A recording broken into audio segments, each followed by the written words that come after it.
Quelqu'un qui vous dit cette routine-là, c'est la routine miraculeuse, faites-la et ça ira, ça c'est bullshit. Il paraît que l'avenir appartient à ceux qui se lèvent tôt. La morning routine s'est popularisée en 2012 avec la sortie du livre Miracle Morning, écrit par l'américain Hal Herold.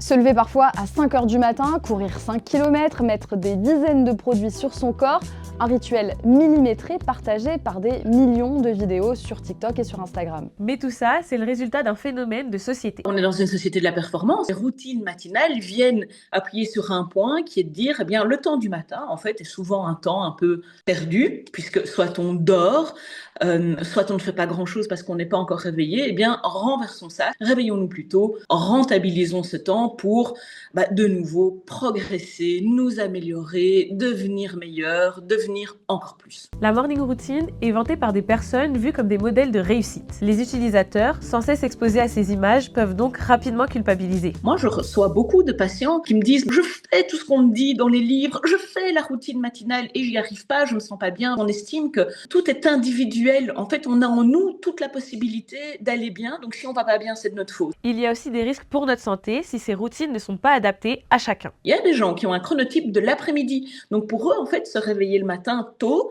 c'est une véritable violence qu'ils font à leur physiologie, ce qui va amener de l'épuisement, du manque du sommeil. Et le sommeil, c'est la vie. Quand on manque de sommeil, on a plein de conséquences secondaires, une augmentation du poids, un diabète, de l'hypertension artérielle, de l'irritabilité, des troubles de la concentration. Des internautes prennent le contre-pied de cette tendance, ils prônent le slow morning, une vie plus lente, sans pression, où on reste connecté au moment présent. Et le plus important, ça reste d'écouter son corps et de respecter son propre rythme. La vérité, elle n'est pas à l'extérieur. Quelqu'un qui vous dit « cette routine-là, c'est la routine miraculeuse, faites-la et ça ira », ça c'est bullshit. Revenez à vous-même et revenez à vos sensations. Qu'est-ce qui vous fait du bien? Donc la question c'est ça.